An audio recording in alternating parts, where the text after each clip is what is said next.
amigas y amigos, estamos aquí nuevamente en Pulso Panamericano con Vittorio Baste y tenemos un invitado hoy para hablar sobre el tema de las elecciones de Estados Unidos, un compatriota salvadoreño, Néstor Alas. Néstor, un gusto tenerte aquí con nosotros. Gusto, Héctor. Gracias por invitarme, Victorio. Mucho gusto también y es un honor estar aquí con ustedes. Pues contarles que Néstor es un salvadoreño, como digo, ya lleva algunos años en Estados Unidos, es maestro, es una persona que ha superado diversas barreras para poder graduarse a la universidad y ahora pues se dedica a la enseñanza, un trabajo muy delicado en el sentido de que pues trata con niños y niñas y pues la formación es muy importante a edades tempranas. Néstor, cuéntanos un poquito así a grandes rasgos cómo ha sido cómo es tu experiencia en la enseñanza en Estados Unidos. Claro, bueno, primero que todo, déjame decirte que sí ha sido una trayectoria, ha sido un camino bastante difícil el llegar a los estudios universitarios y obtener un título universitario en los Estados Unidos, especialmente cuando vienes de un país extranjero, ¿no? Rápidamente te puedo contar que yo llegué aquí a los 17 años de edad, no sabía nada de inglés y cuando fui y me registré o me registraron, en ese caso, en ese tiempo, me dieron la oportunidad de ir a la high school, al bachillerato, como se dice aquí. Cuando me registré fue muy difícil, simple, como se dice, fue muy difícil para mí um, llevar, ajustarme a la situación o aprender el idioma. Me recuerdo que una de la primera barrera que tuve que sobrepasar fue el idioma del inglés. Es muy difícil ir a una escuela donde no conoces a nadie, no tienes amigos, no conoces el idioma. Y no solo eso, sino que de una forma u otra te discriminan simplemente por el aspecto de que tú no puedes convivir con los demás estudiantes porque no manejas el idioma. Y no solo eso, internamente para uno es bien difícil porque no conoces ni qué está pasando en el sistema. Pero una vez que superada esa barrera, todavía tienes muchas más que superar. Y llegar a la universidad es un poquito difícil, especialmente como te digo, los grados. Aquí es un sistema que no entiendes cómo vas pasando de nivel, si vas porque tienes buenos grados o si vas por la edad. Son cosas muy difíciles. Con mucho esfuerzo llegué a la universidad y pues agarré un título en arte, dibujo y pintura.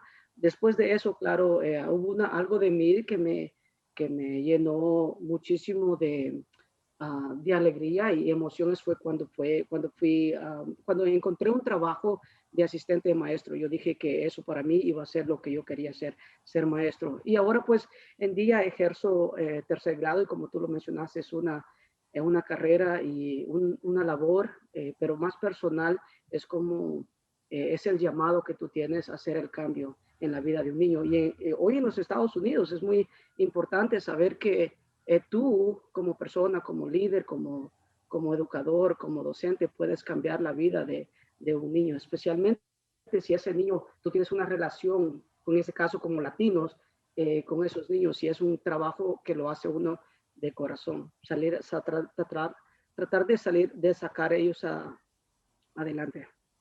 Y precisamente ya que hablamos de los niños y de esta labor y de todo lo que ha implicado estas elecciones que acaban de pasar, pues el voto latino ha sido muy importante, ¿no? Para estas elecciones. Eh, para empezar a tratar el tema, nosotros lo que queremos saber es cómo ves tú desde tu ámbito laboral, la educación, la forma en que incide o qué beneficios podrían haber ahora que Biden ha sido electo.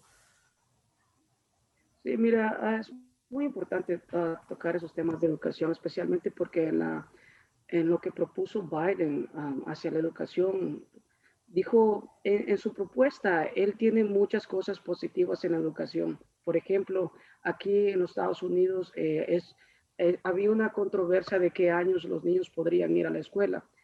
por la razón que hay unos fondos federales que no cubren toda la educación, cubren educación de kinder hasta high school, hasta el bachillerato, pero antes de kinder no hay muchos fondos para poder, para los principios fundamentales del desarrollo del niño. Estamos hablando que antes de los 5 años el niño tiene que estar en una institución ya sea aprendiendo, ya sea haciendo muchas actividades escolares y también desarrollando sus habilidades físicas y mentales. Entonces, una de las proposiciones que Biden hizo en la educación es que él va a apoyar muchísimo los que se llaman pre-kinder. Pre-kinder son los programas que se enfocan en dar lo principal al niño antes de ir a la escuela. Entonces, él propone que va a invertir muchísimos, el presupuesto va a ser bastante dirigido hacia ese enfoque de los niños de pre-kinder. También es interesante que también en su propuesta para la educación él propone dar mucha ayuda, y esto es importante, mucha ayuda a las comunidades de bajo recurso. Y las comunidades de bajo recurso regularmente, generalmente, son latinos.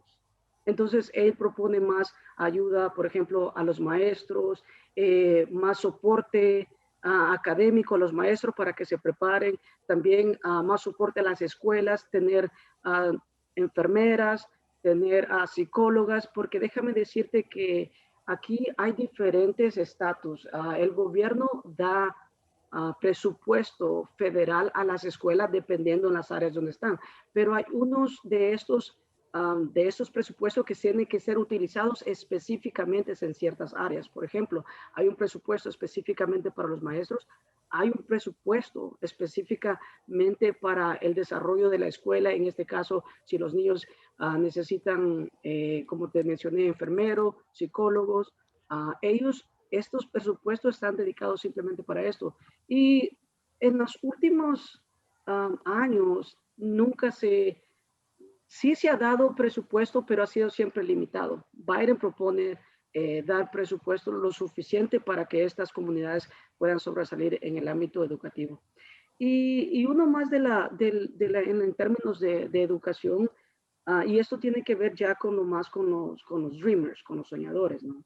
Y esto es muy importante porque es la razón que los dreamers o los soñadores, que son jóvenes que vinieron a este país, Estados Unidos, o fueron traídos a una edad temprana, de los 5 a los 10 años, ellos se convirtieron en un grupo de personas que ahora están yendo a la universidad, algunos, y ellos en educación son los que necesitan, porque aquí para ir a la universidad necesitas por lo menos un seguro social para que tus clases o para lo que tú tengas que pagar sea un poquito más reducido. Entonces en educación Biden va, bueno, y además de educación creo que está conectado con inmigración también, porque va a sostener, a tratar de legalizar a todos estos dreamers. Ya están legalizados en el aspecto que tienen un seguro social y pueden trabajar, pero ahora los va a poner en un camino hacia la residencia o la ciudadanía, el cual les va a ayudar muchísimo cuando vayan a las universidades. Vittorio, esta, como siempre suele pasar, ¿no? Cuando llega un nuevo presidente, pues hay cambios, a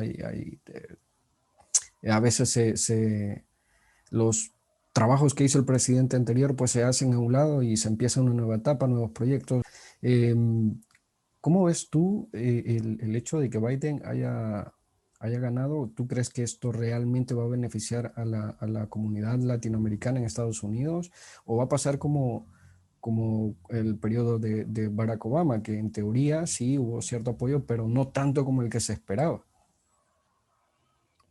Bueno, vamos poniendo las cosas en orden. De antemano, un saludo y felicitaciones por todo lo expuesto al compañero panelista Néstor. Un abrazo hasta Los Ángeles. Eh, y un saludo a todos los que gentilmente nos honran con su audiencia.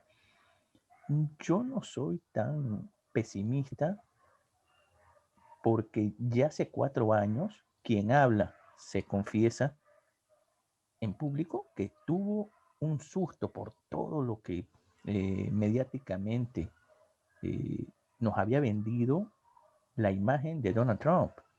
Contra todo pronóstico, ganó las elecciones. Y no me refiero a la elección contra Hillary Clinton. Me refiero a la elección del partido que lo patrocinó a Donald Trump. Las elecciones internas, las elecciones primarias. Yo no imaginé que iba a ganar Donald Trump.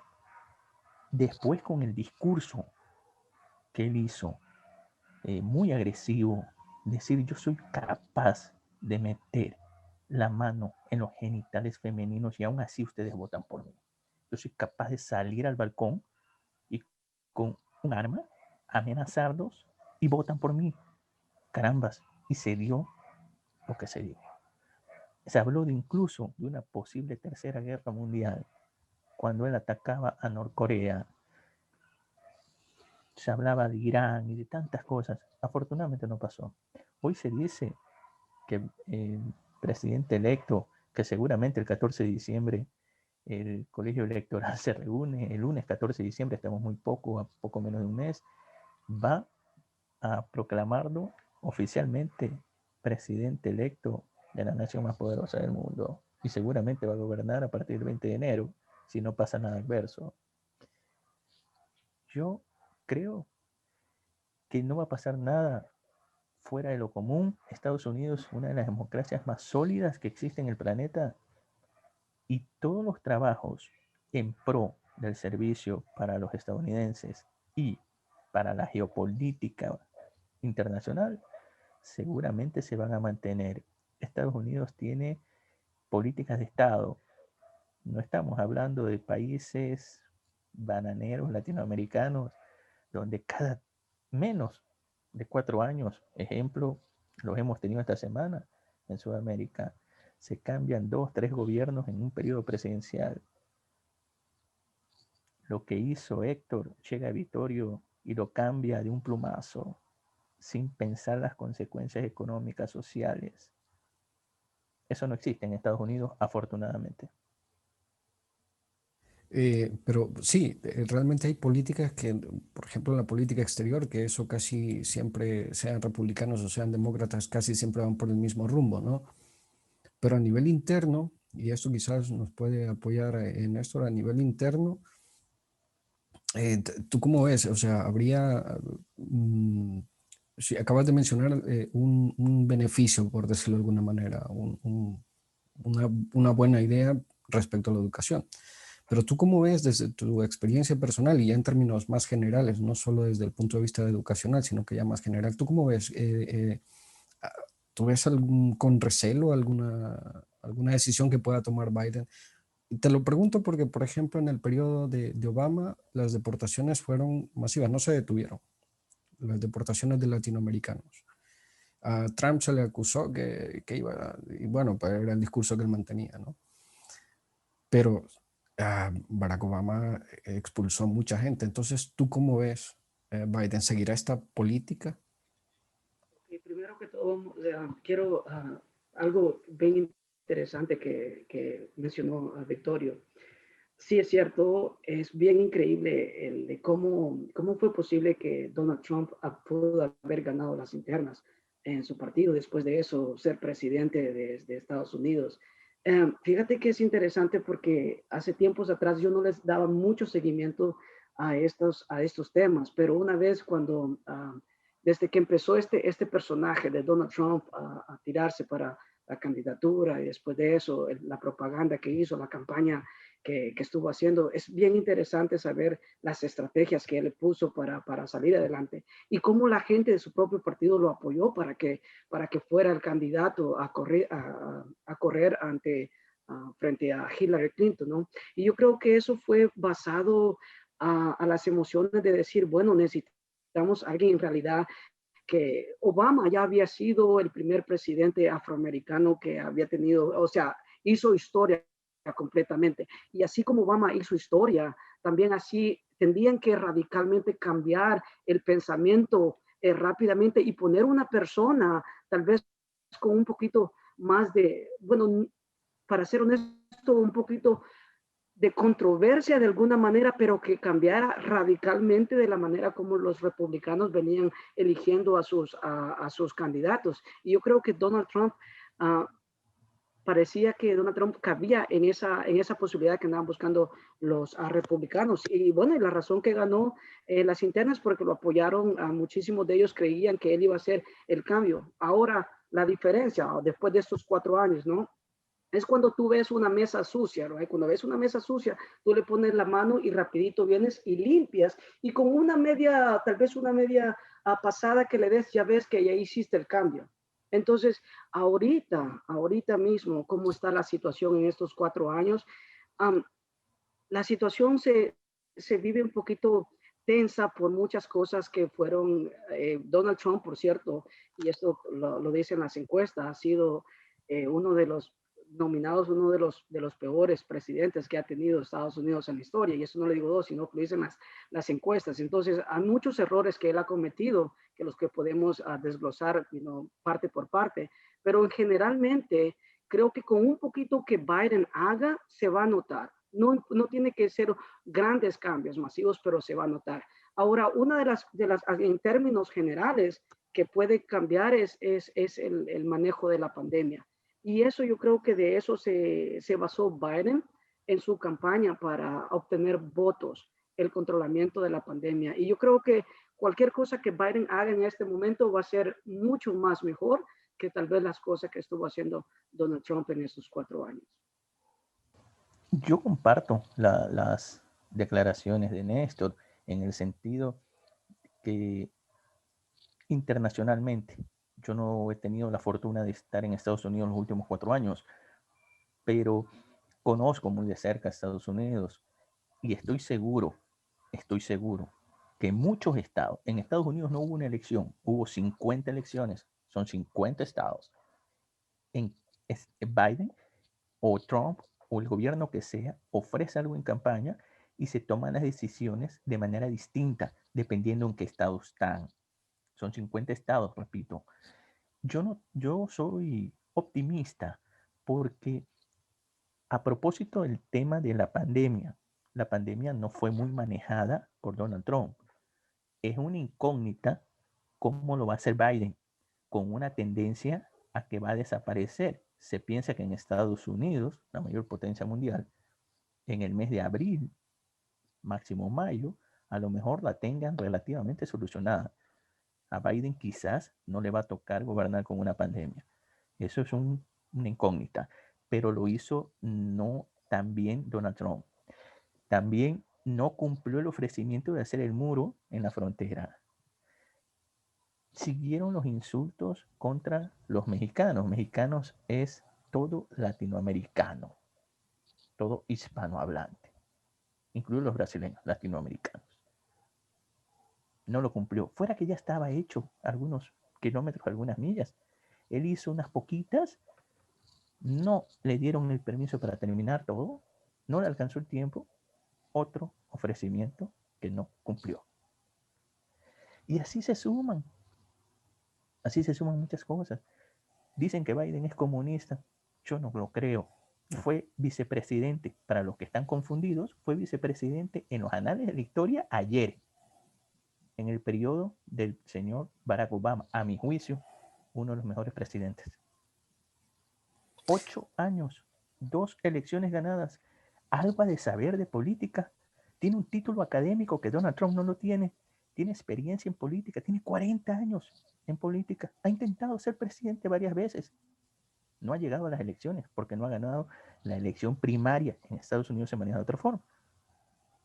Todo esa gran trayectoria, esa dilatada experiencia, aunque no nos guste, aunque esté viejito, aunque sea octogenario, Donald Trump no lo tiene. La gente yo creo que se cansó. Hubieron estados bisagras que le dieron el apoyo. No me los sé de memoria, pero los voy a decir.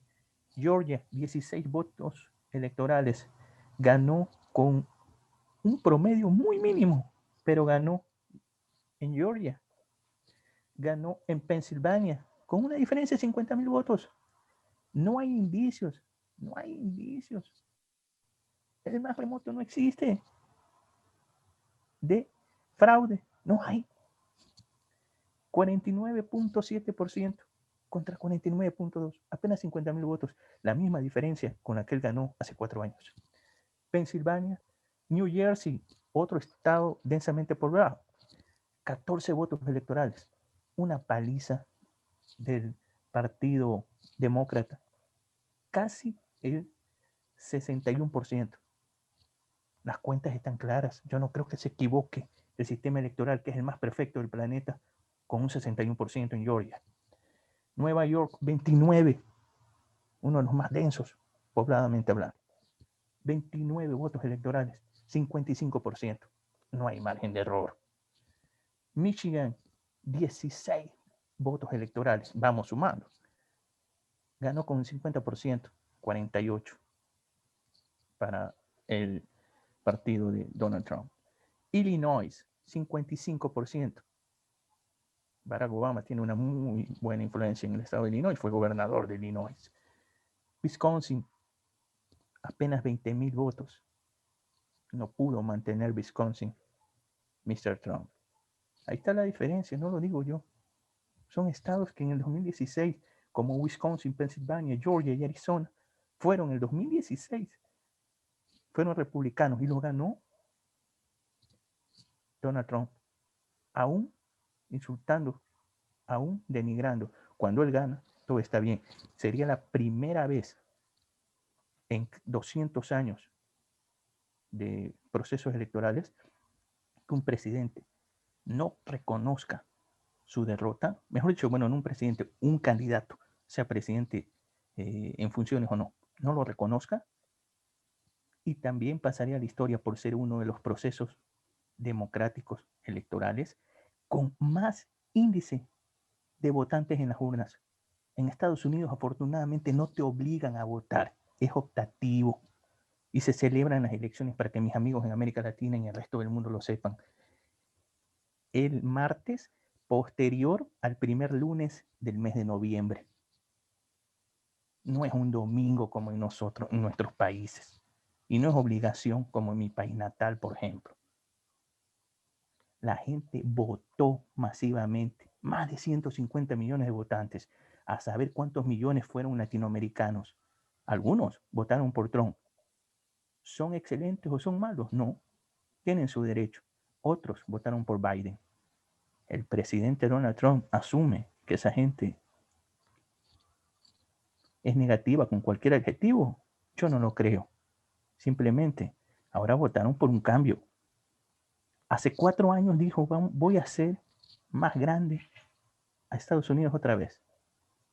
El mismo eslogan que el siglo pasado usó un líder de ingrato recuerdo para la humanidad como Hitler. Sin duda había muchos paralelismos, ¿no? En cuanto a la campaña que hizo Trump con la que hizo, pues, a quien acabas de mencionar. Y bueno, ya para resumir, porque el tiempo ya se nos está terminando, Néstor, ¿tú cómo ves uno de los temas que siempre está sobre la mesa en cuanto a la comunidad salvadoreña, el TPS? Lamentablemente ya se dijo que no se va a ampliar. ¿Tú cómo ves en cuanto a las políticas que pueda tomar Biden? ¿Tú cómo ves este panorama? Sí, ese también, bueno, ya nos concerne más de profundidad a nosotros los salvadoreños, ¿no? Sí, de los 2 millones de salvadoreños que existen o que viven en Estados Unidos, 260,000 de ellos están protegidos por el TPS. Los demás ya tienen un estatus tal vez de residente, algunos un estatus de ciudadanía y algunos pues no están registrados ni en el TPS, ni estatus de residente, ni ciudadanía, están todavía indocumentados. Ahora, bueno, la razón por qué se extendió un año más para el 2021, el 4 de enero del 2021 va a ser totalmente la cancelación del TPS para los salvadoreños. Y esto se debió, es más, en la administración de Trump fue que el TPS fue cancelado. Simplemente que hubo una parte del de esta ley, de la eliminación de la ley, fue a las cortes y en las cortes se tuvo que decir si esa ley era o no era, si era por razones en realidad porque afectaban al país o eran relaciones por caprichos o por racismo de Donald Trump de cancelar estas ayudas a estos países latinoamericanos, centroamericanos, que dependían de esto. Entonces, por esa razón se extendió en ese año, se extendió un año más hasta enero 4 del 2001 para ver qué va a pasar. Ahora bien, después de ese año, los salvadoreños sí obtuvieron una extensión de 365 años. Significa que todavía los salvadoreños, después del 21 de enero, 4 de enero del 2021, todavía ellos van a tener 360 días para prepararse para la repatriación, para volver a su país, pero todavía tienen ese año completo.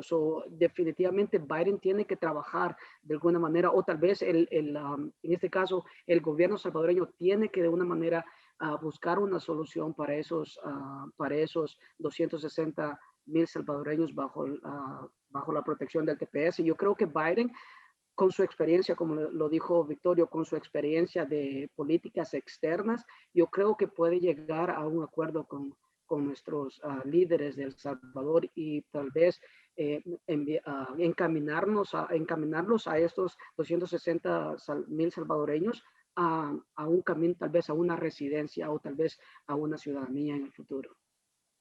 De acuerdo, bueno, lamentablemente el tiempo se nos ha terminado, pero bueno, agradecemos tu participación, algunos datos muy buenos que nos has proporcionado, contarnos tu experiencia. Como te decía, un ejemplo de superación, sin duda, de esto no nos queda ni la menor duda, un ejemplo de superación de un salvadoreño. Y pues esperamos que sigas teniendo más éxitos en tu carrera profesional y en tu vida personal también. Agradecerte nuevamente y esperamos que no sea la última vez que podamos contar contigo para hablar de esto u otros temas que podamos compartir con nuestra audiencia. Gracias, Héctor. Gracias, Victorio, por tenerme aquí. Y una vez más, sí, definitivamente hay muchos datos importantes que se podrían tocar más en el futuro, más a profundidad. Bueno, Vittorio, agradecerte también. Gracias, un abrazo a Néstor a la distancia. Felicitaciones de haber compartido el panel con un profesional de tu nivel. Y bueno, está Pulso Panamericano para cuando desees emitir alguna novedad importante para nuestra audiencia. Bienvenido. Un saludo hasta California y éxitos en todos los sentidos. Gracias. Y a ustedes, amigas y amigos, muchas gracias por habernos acompañado. Esperamos que nos acompañen la próxima semana, en el que seguiremos hablando de muchos temas de interés que nos conciernen como latinoamericanos. Les saluda Héctor Murcia. Hasta la próxima.